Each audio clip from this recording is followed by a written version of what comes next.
Confession time. I used to be a Sunday tabloid journalist, and with just a few exceptions, I loved it. The chase for the story, the sniff of the scoop, fighting off the competition, and exposing wrongdoers, hypocrites, crooks, and cheats. A tough life, undoubtedly, but worth it unquestionably.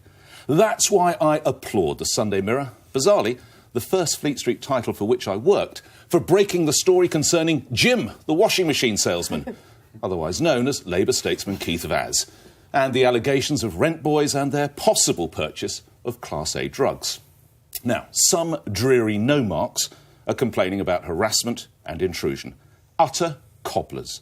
Exposing someone in such a key law-making position not only interests the public, it is definitely in the public interest. So, let's get this party started.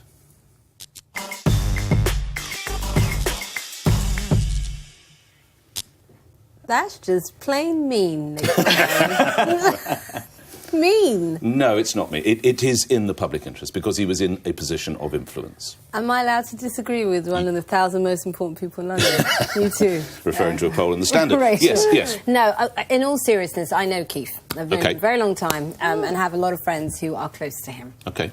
And I think, you know, when we wonder why so many people who could be brilliant public servants don't go into politics, it's stories like this as to why they don't. At the end of the day, Keith hasn't been a hypocrite. He is not one of these politicians that is out there saying he is against gay marriage or against prostitution. So, to me, I don't see why he should have resigned. June, do you think... I mean, when I am faced with any kind of dilemma, I ask myself this question. Could my actions result in an unfortunate headline in the Daily Mail?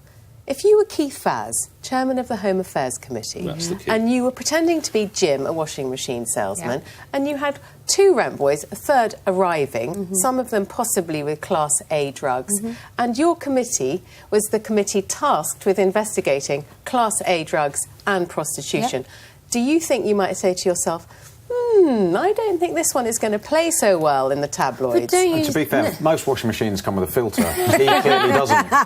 He has a spin cycle, though, doesn't he? But don't you think, Rachel and Nick, it's much more nuanced than that. Clearly, this is something that it's not nuanced at all. No, it is. It's the most classic tabloid sting imaginable. Imagine when Keith is from a generation where it's not easy to come out. He's from a community where it's not easy to come out. We have sympathy for his wife and his family in this terrible my situation. heart breaks for his wife and his family. His wife is a wonderful woman. It's still a story.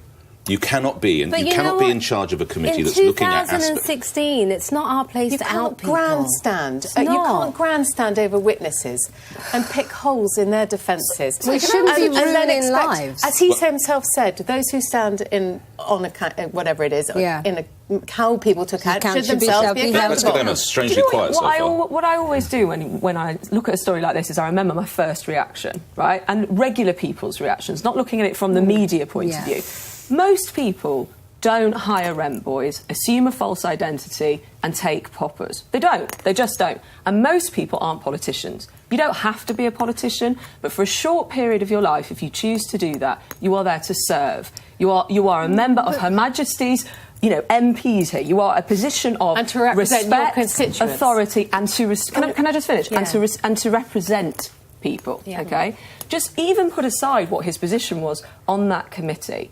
It is all about judgment, that position. And when you elect people, certainly like you hopefully look up to your boss and people who are looking after you at work, these are people looking after the country and those laws that are there. And I'm not saying he broke any laws, that's not what's being said. No.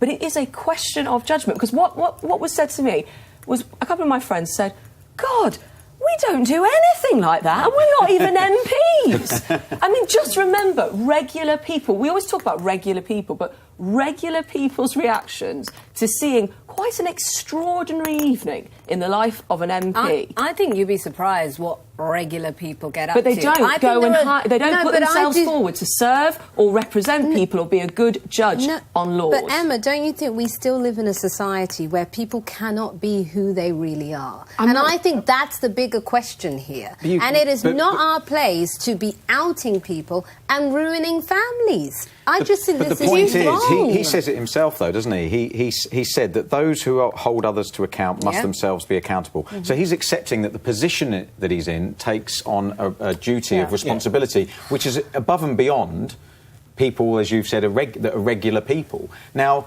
it's not a case, I don't think, in this instance, that you're outing him or you're shaming him for the point just to do that. I think it's because there's an obvious conflict between what his public role is and what his private life is, and people just won't trust him because he's led people. But he's lost all authority, and he was in a position of huge authority in national life. That's the problem. Now, where I do have, I just feel terrible for him. Where I do have a problem with the tabloid sort of journalist approach, and Nick, with his history, knows this better than me, is the fine line between what's in the public interest and what isn't, and how newspapers and certain outlets how they go about exposing people. Well, Graham, you understand. You experienced a terrible time with the press. Yeah, I mean, that was 1995, and there'd been rumours spread about me initially in the dressing room and then onto the terraces, and the Daily Star very nicely... being homosexual. Yeah, the Daily Star very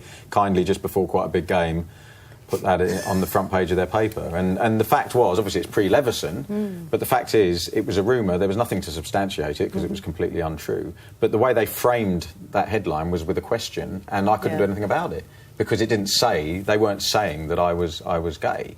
But the damage that it did to me, the family, and then ongoing professionally to me was potentially huge. Yeah, it was something that I had to deal with throughout my career. Used to be an old trick in the tabloids, and you'll remember this. Friends are increasingly worried about. That means you've got nothing to base, nothing about. Yeah. Or Graham Lasso, I want to silence these wagging tongues, I'm not really gay. That would be the way that they would get into that story. Yeah. All that's gone. Yeah. All that is just ruled offside now, just not allowed. And that's the vital part of wherever we are, however developed we are, we've still got to have the checks and balances to challenge and check that these stories are arrived at in the right way. Now, listen, in the public interest is if you're exposing misleading claims, if people are lying, if people are cheating, if there's hypocrisy, if there's... Was he lying?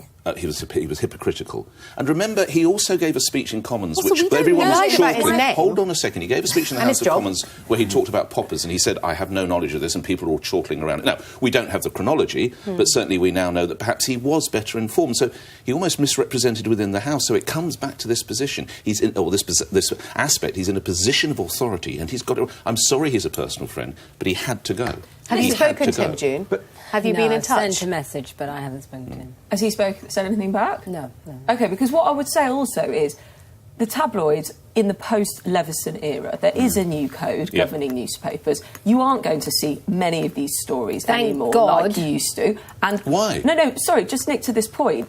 On this particular story, the checks are there. No one is saying it's entrapment on this scenario because this was happening anyway and it was captured. So what I'm trying to reassure people of who have felt bad about the tabloid press in the past is actually there are more controls now to strip it, to tag it straight to public interest. And to be fair I don't to the think Mirror, you could say this isn't that. He's only referred the story to his solicitors. He has not put a formal complaint through to Ipso or the press complaints, which Ipso has replaced. And the point is... So I think he knows that this was a fair... This was a fair story. And the point is, for me, that it might well be a legitimate story and the operation has been carried out in the correct way, post-Leveson. But at the same time, I think whilst there were still questions about what the details are, I still think it's important that we monitor that and make sure that the right procedures were followed. Should MPs behave better than the rest of us? Well, I just think they should. They're elected. I do think they should. Well, it's a short period of time. That's all. Not necessarily. Some of them have been there for decades. No, but Keith's been there for 30 years. But a lot of people go into it later as well when they've had some life experience. And I don't think it's too much to ask that while you're on the public payroll,